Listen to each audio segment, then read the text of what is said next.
साथ में हूं नलिनी पांडे। चारधाम यात्रा शुरू होने में करीब हफ्ते भर का वक्त बचा है और इसी के मद्देनजर मुख्यमंत्री पुष्कर सिंह धामी ने सचिवालय में चारधाम यात्रा व्यवस्था को लेकर उच्च स्तरीय मीटिंग ली और मीटिंग में मुख्यमंत्री ने अधिकारियों को समय पर व्यवस्थाएं दुरुस्त करने के निर्देश भी दिए हैं। मुख्यमंत्री ने चारधाम यात्रा मार्गों से जुड़ी एजेंसियों को 15 अप्रैल तक हर हाल में मार्गों को दुरुस्त करने के निर्देश दिए हैं और मुख्यमंत्री ने स्वास्थ्य विभाग, जल संस्थान, पुलिस से भी कार्यों का अपडेट लिया।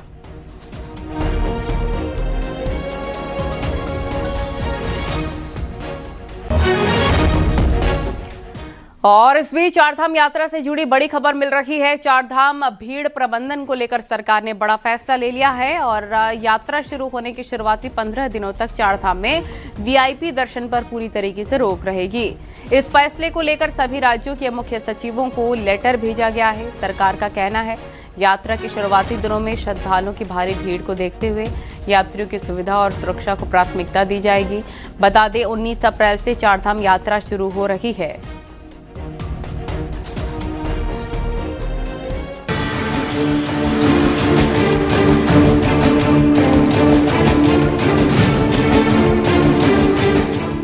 उन्नीस अप्रैल को गंगोत्री और यमुनोत्री धाम के कपाट खुलने के साथ ही चारधाम यात्रा की शुरुआत हो जाएगी।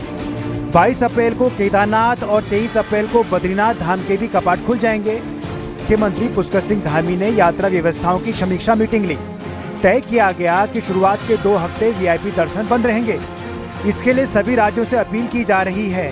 भीड़ मैनेजमेंट के उद्देश्य से चारों धामों में मंदिर परिसर में मोबाइल प्रतिबंध रहेगा। खास बात यह है कि मौसम खराब होने या लैंडस्लाइड की दशा में संबंधित यात्रा रूट पर एक्टिव सभी मोबाइल पर तत्काल प्रभाव से मैसेज चला जाएगा। आपदा प्रबंधन विभाग ने इसके लिए इस बार खास तैयारियां की हैं। कुल मिलाकर चारधाम यात्रा में जो मूल प्राथमिकता के क्षेत्र होते हैं, एक तो हमारी होती है सड़कों की स्थिति और उसको लेकर पीडब्ल्यूडी विभाग, बीआरओ, एनएचआईडीसीएल जो भी एजेंसियां हैं वो अपने कार्य को कर रही हैं और उम्मीद है कि ये 15 अप्रैल तक काफी काम पूरे हो जाएंगे हमारे। दूसरा बड़ा फोकस चारधाम को जाने वाली सड़कों पर रहने वाला है। चारधाम यात्रा शुरू होने में हफ्ते भर का समय बचा है, लेकिन अभी भी कई जगहों पर सड़कों के हालात ठीक नहीं है। मुख्यमंत्री ने बीआरओ समेत संबंधित एजेंसियों को सड़क ठीक करने के लिए 15 अप्रैल तक की कट ऑफ डेट दी है। इसके बाद सचिव लोक निर्माण विभाग सड़कों के निरीक्षण पर जाएंगे। लापरवाही मिलने पर संबंधित एजेंसियों पर गाज गिर सकती है कि बहुत सारा काम बचा हुआ है और जो एजेंसीज काम कर रही हैं, मेनली बीआरओ और एनएचआईडीसीएल, ये दोनों बहुत धीमे काम कर रहे हैं। तो इसके बारे में इनको फिर से निर्देशित किया गया है क्योंकि 15 अप्रैल की डेडलाइन है हमारी काम कंप्लीट करने की। तो हमारा प्रयास ये है कि हम 100% काम 15 अप्रैल तक करें। इस संबंध में भारत सरकार के स्तर पर भी एक मीटिंग हुई थी। सेक्रेटरी भारत सरकार ने भी मीटिंग ली थी, उन्होंने भी बहुत डायरेक्शन दिए थे। हालांकि इस बार मौसम की दुश्वारियां भी प्रशासन के सामने कई चुनौतियां खड़ी कर रही हैं। चारों धामों में मंगलवार तक भी बर्फबारी जारी थी, जिससे तैयारियों में दिक्कतें हो रही हैं। बावजूद इसके व्यवस्थाओं को दुरुस्त करने का काम युद्ध स्तर पर जारी है। इस साल अभी तक 14 लाख श्रद्धालु चारधाम यात्रा के लिए रजिस्ट्रेशन करा चुके हैं। देहरादून से न्यूज 18 के लिए सुनील नवप्रभात की रिपोर्ट।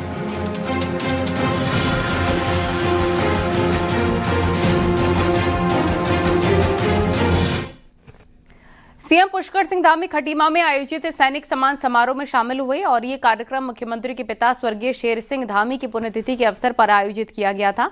समारोह में मुख्यमंत्री ने वीर सैनिकों के साथ पूर्व सैनिकों और उनके परिजनों को सम्मानित किया।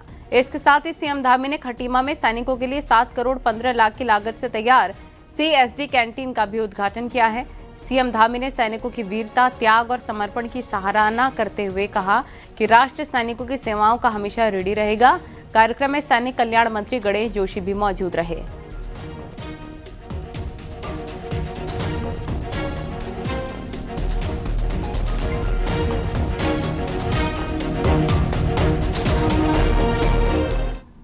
हमारे प्रधानमंत्री आदरणीय नरेंद्र मोदी जी के मार्गदर्शन में, उनके नेतृत्व में हम जिन भी कामों को शुरू करते हैं, जो भी योजनाएं हम शुरू करते हैं, वो सारी योजनाएं हमारी भगवान की कृपा से, आप सबके आशीर्वाद से पूरी होती हैं।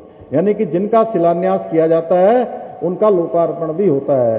बीच में वो योजनाएं अटकती नहीं है, भटकती नहीं है, फाइलों में लटकती नहीं है, वो योजनाएं पूरी होती हैं भाइयों बहनों। आज मैं सेना में तो नहीं हूं, परंतु वीर सैनिकों को अपना आदर्श मानकर राष्ट्र सेवा में अपना यथासंभव योगदान देने का प्रयास कर रहा हूं।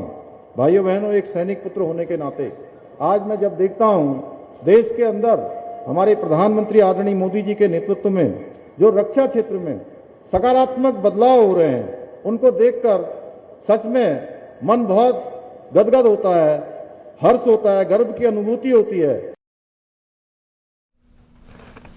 उत्तराखंड की सियासत में शह और मात का खेल अब खुलकर सामने आने लग गया है। कांग्रेस का दावा है कि बीजेपी के कई सिटिंग विधायक हमारे संपर्क में हैं। वहीं बीजेपी का कहना है कि ऐसा वार होगा जिसकी कल्पना भी कांग्रेस ने नहीं की होगी। दिखाते हैं आपको रिपोर्ट। –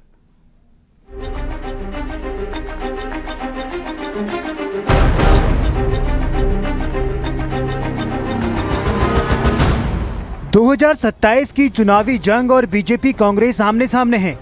कांग्रेस ने हाल ही में पूर्व विधायक समेत 6 नेताओं की ज्वाइनिंग से मिली ऊर्जा के दम पर बड़ा दावा ठोका है कि बीजेपी के सिटिंग विधायक भी उनके संपर्क में हैं। इस दावे ने बीजेपी को अलर्ट कर दिया है। बीजेपी अब रणनीतिक बदलाव कर नेताओं के बजाय सीधे बूथ के सिपाहियों पर टारगेट सेट कर रही है, यानी वो कार्यकर्ता जो चुनाव के दिन कांग्रेस का पूरा बस्ता संभालते हैं। सूत्रों के मुताबिक बीजेपी ने ऐसे ग्राउंड लेवल वर्कर्स की लिस्ट तैयार कर ली है और उन्हें साधने की कोशिश तेज हो गई है। अगर दाव सही पड़ा तो कांग्रेस का बूथ मैनेजमेंट दरक सकता है। हम लोग जुड़ रहे हैं बीजेपी के साथ, और जो कांग्रेस को जिताने वाले लोग थे, मैंने पहले कहा था, बूथ स्तर पर कांग्रेस के बस्ते लगाने वाले लोग भी बड़ी संख्या में भारतीय जनता पार्टी जुड़ रहे हैं। अभी हरिद्वार के अंदर एक उनके वरिष्ठ नेता के जो सहयोगी थे उन्होंने बीजेपी ज्वाइन की है। अनेकों लोग जिनकी कांग्रेस ने कल्पना नहीं की होगी, ऐसे लोग कांग्रेस छोड़कर आ रहे हैं। उधर कांग्रेस इसे लोकतंत्र पर हमला बता रही है। कांग्रेस का आरोप है कि बीजेपी पहले भी सरकारी मशीनरी के सहारे बूथ सिस्टम को कमजोर करती रही है। कांग्रेस का दावा है हर चाल का जवाब तैयार है। बीजेपी से निपटने के लिए कार्यकर्ताओं को ट्रेनिंग दी जा रही है। और भारतीय जनता पार्टी जिस तरीके से लोकतंत्र की हत्या कर रही है वो भी किसी से छुपा हुआ नहीं है। कांग्रेस पार्टी सहित पूरे देश की जनता भाजपा के चाल चरित्र चेहरे को भली भांति समझ चुकी है और 2027 के चुनाव में भाजपा की चालबाजियों से कैसे निपटना है, इसके लिए कांग्रेस के कार्यकर्ताओं को भी प्रशिक्षित किया जा रहा है। विधानसभा चुनाव से पहले बीजेपी और कांग्रेस हर दाव आजमा रहे हैं। बीजेपी तो ग्राउंड लेवल वर्कर्स को साथ कर कांग्रेस की जड़ों में सेंध लगाने की तैयारी में है। साफ है 2027 की लड़ाई सिर्फ नेताओं के लेवल पर नहीं, अब बूथ लेवल वर्कर्स के बीच भी लड़ी जाएगी।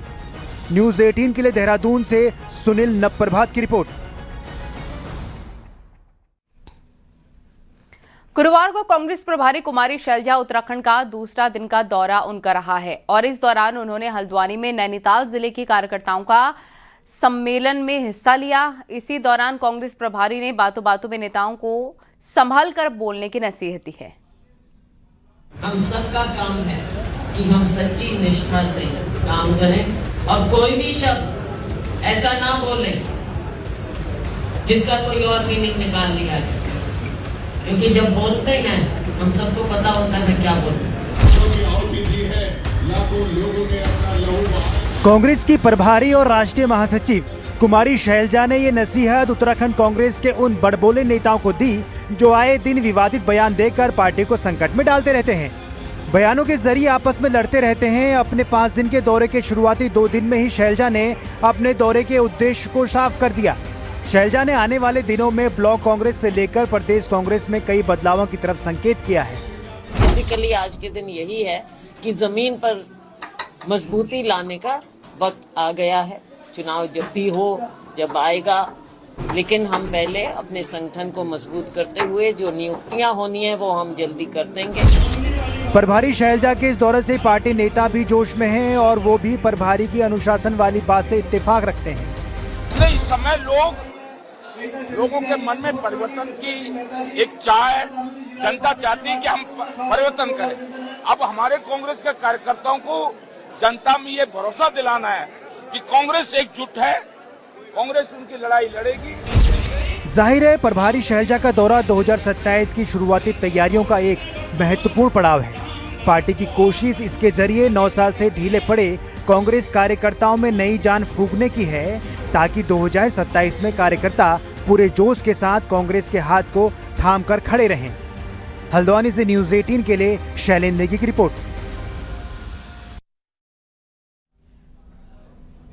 पश्चिमी उत्तर प्रदेश में सक्रिय आरएलडी उत्तराखंड के सीमावर्ती इलाके की विधानसभा सीटों में चुनाव लड़ने के मुद्दे पर असमंजस में है। आरएलडी नेता और यूपी के पूर्व मंत्री अशोक यादव ने देहरादून में गुरुवार को कहा कि फिलहाल पार्टी उत्तराखंड में सीएम पुष्कर सिंह धामी के नेतृत्व वाली बीजेपी सरकार को सहयोग करना चाहती है। आरएलडी ने जो बॉर्डरिंग इलाके हैं यूपी के साथ, पहले भी चुनाव यहाँ लड़े हैं विधानसभा के।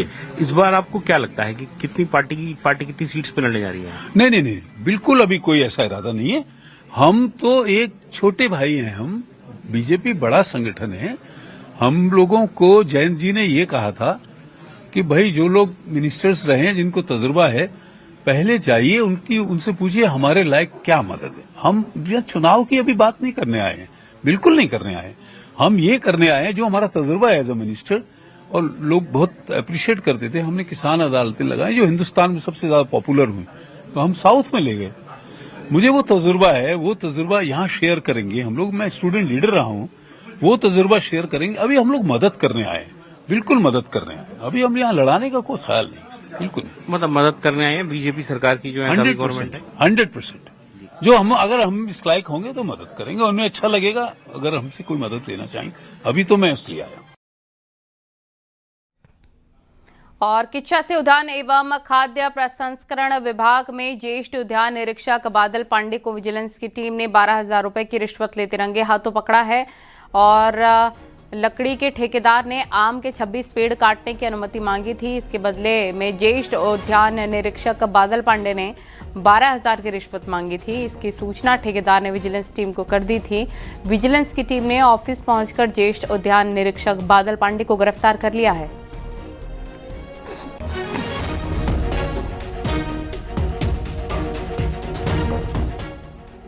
विजिलेंस विभाग के टोल फ्री नंबर पर उधम सिंह नगर जिले के किच्छा क्षेत्र के रहने वाले एक ठेकेदार ने सूचना दी थी कि उद्यान विभाग के ज्येष्ठ निरीक्षक बादल पांडे द्वारा पेड़ काटने के एवज में 12,000 रुपये की रिश्वत मांगी जा रही है। जिसके बाद से विजिलेंस विभाग की टीम ने आज दोपहर लगभग 1 बजे के आसपास किच्छा क्षेत्र स्थित उद्यान विभाग के कार्यालय में छापेमारी की। इस दौरान ज्येष्ठ निरीक्षक बादल पांडे को 12,000 की रिश्वत लेते हुए रंगे हाथ गिरफ्तार किया है। वहीं विजिलेंस विभाग की टीम अपनी कानूनी कार्रवाई कर रही है। उधम सिंह नगर से न्यूज़ 18 के लिए वेद प्रकाश यादव की रिपोर्ट। हरिद्वार में खेल कोच पर एक स्कूली छात्रा के साथ रेप का आरोप लगा है। कनखल थाना क्षेत्र के एक निजी स्कूल में पढ़ने वाली नाबालिग लड़की ने स्कूल में ही तीरंदाजी सिखाने वाले कोच पर लंबे वक्त तक रेप और यौन शोषण करने का आरोप लगाया। पुलिस ने आरोपी कोच के खिलाफ कनखल थाने में रेप और पॉक्सो एक्ट के तहत मुकदमा दर्ज किया है और पुलिस आरोपी की गिरफ्तारी की कोशिश में जुटी हुई है।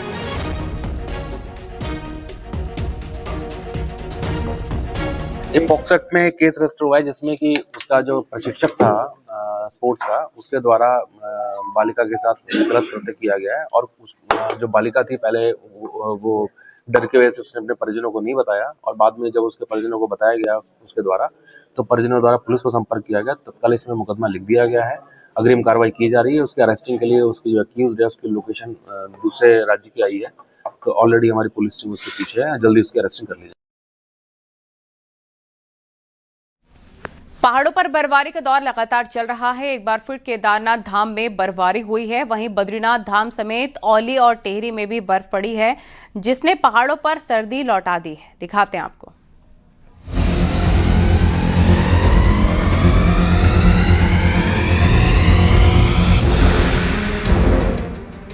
अप्रैल में शुरू हुआ बर्फबारी का दौर लगातार चल रहा है। उत्तराखंड में 4 धाम की यात्रा शुरू होने में ज्यादा वक्त नहीं रह गया, लेकिन यहाँ केदारनाथ, बद्रीनाथ, गंगोत्री, यमुनोत्री हर जगह बर्फ गिर रही है। केदारनाथ धाम में पिछले कुछ दिनों से बर्फबारी हो रही है। हर तरफ बर्फ का डेरा है। 3 से 4 फीट तक बर्फ की परत चढ़ी दिख रही है। ऐसे में यात्रा की तैयारियों पर असर पड़ रहा है। बर्फबारी के बाद रास्ते भी ढक चुके हैं। 22 अप्रैल को केदारनाथ के कपाट खुलने हैं, लेकिन बर्फीला मौसम प्रशासन का काम बढ़ा रहा है।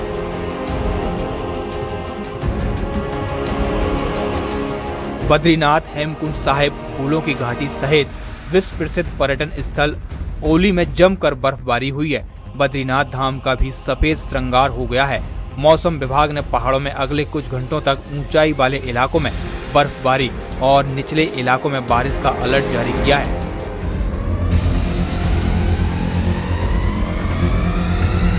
विश्व प्रसिद्ध पर्यटक स्थल ओली में मौसम बदला हुआ है, जिससे अप्रैल में अलग ही नजारा हो गया है। ताजा बर्फबारी से पूरी घाटी सफेद चादर से ढक गई है। सैलानियों के चेहरे खिले हुए हैं।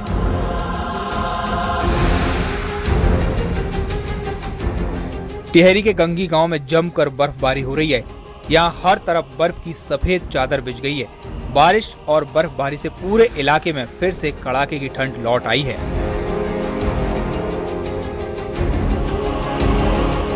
टिहरी के प्रसिद्ध सूरकुंडा देवी मंदिर क्षेत्र में बर्फबारी हुई।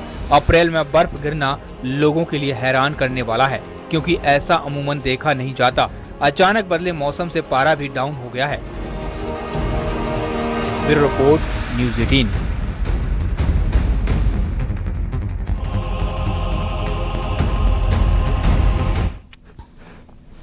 और अब आपको दिखाते हैं पहाड़ टॉप 10 न्यूज। हरिद्वार में पुलिस ने नाम बदलकर रह रही एक बांग्लादेशी मूल की महिला को अरेस्ट किया। ऑपरेशन प्रहार के तहत सफलता मिली।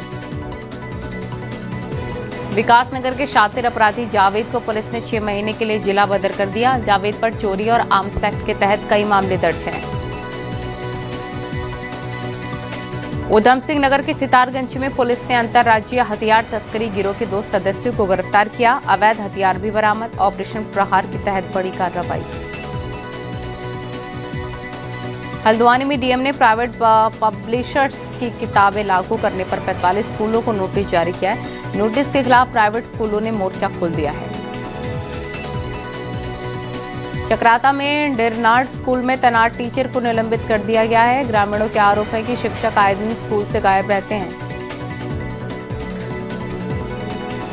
हरिद्वार में कुंभ मेले की तैयारियों को लेकर संतों ने खुशी जताई। महानिर्वाणी अखाड़े के सचिव महंत रविंद्र पुरी ने सरकार की सराहना की। चमोली में एनटीपीसी की तपोवन विष्णु गार्ड जल विद्युत परियोजना के खिलाफ ग्रामीणों का आंदोलन खत्म हो गया है। और हरिद्वार में क्लाउड किचन की ट्रेनिंग लेने वाली महिलाओं को डीएम ने बांटे सर्टिफिकेट। 2 चरणों में अब तक 50 ग्रामीण महिलाओं को ट्रेनिंग दी गई है। चमोली में शादी और दूसरे कार्यक्रम में एलपीजी सिलेंडर सप्लाई को लेकर डीएम ने जारी की एसओपी। विवाह समारोह के लिए 2 कमर्शियल सिलेंडर कराए जाएंगे उपलब्ध। कांग्रेस की प्रदेश प्रभारी कुमारी शैलजा शुक्रवार को कोटद्वार पहुंचेंगी, जहां वो पार्टी कार्यकर्ताओं के साथ संवाद करेंगी।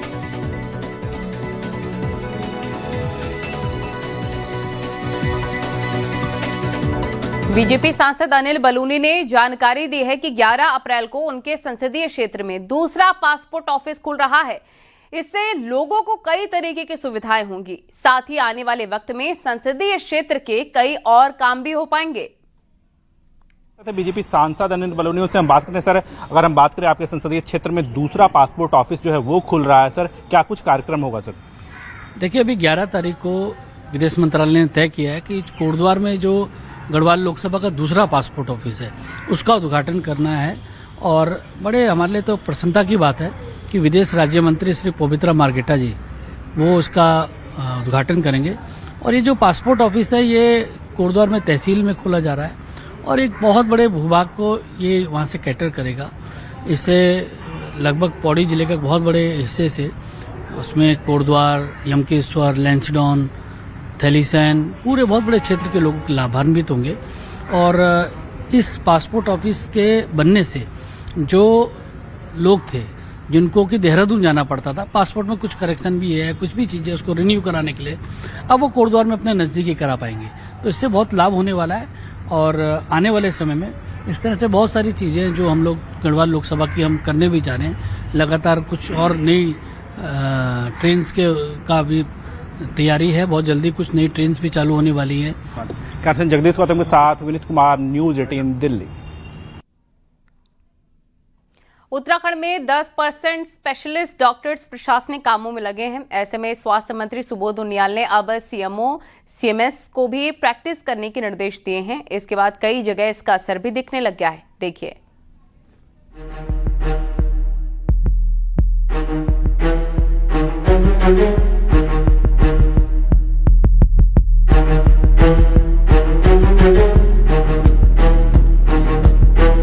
प्रदेश में स्पेशलिस्ट डॉक्टर को अस्पतालों तक पहुंचाने के लिए सरकार ने एड़ी चोटी का जोर लगा दिया।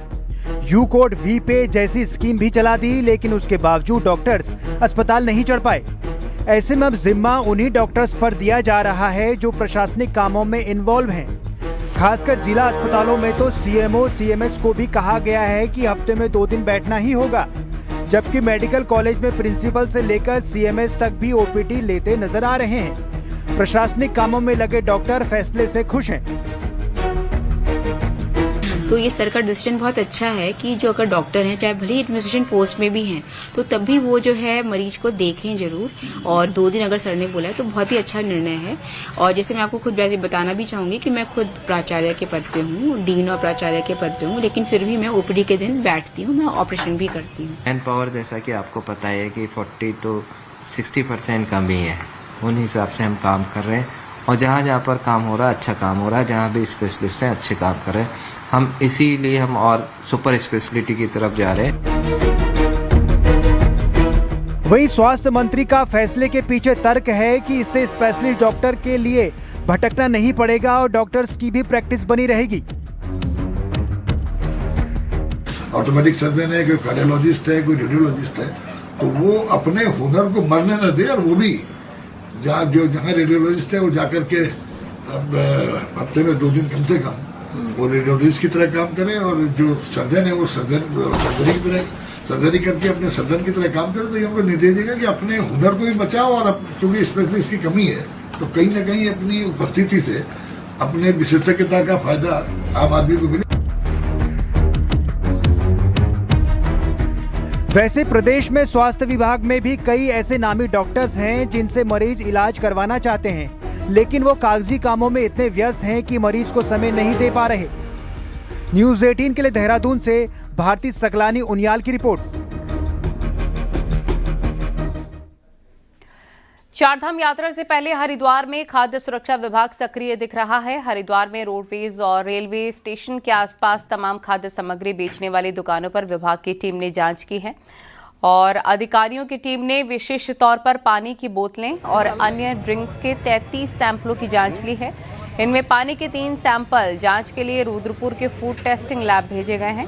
जांच के दौरान खाद्य सुरक्षा विभाग को लोकल मैन्युफैक्चरिंग यूनिट के द्वारा तैयार किए गए पानी की बोतल सब स्टैंडर्ड और मिस ब्रांडिंग मिले हैं। लगातार फूड सेफ्टी के जो भी नॉर्म्स हैं, कोल्ड ड्रिंक से लेकर जो आजकल गर्मियों में शीतल पेय पदार्थ हो गया और ड्रिंकिंग वाटर हो गया, पैकेजिंग ड्रिंक वाटर हो गया, उसके लिए जांच लगातार करते रहती है, टीम लगातार करती रहती है। हमने पिछले सैंपल भी लिए, कई लोगों के खिलाफ जो ऐसे केस आए जो मिस ब्रांडिंग थे।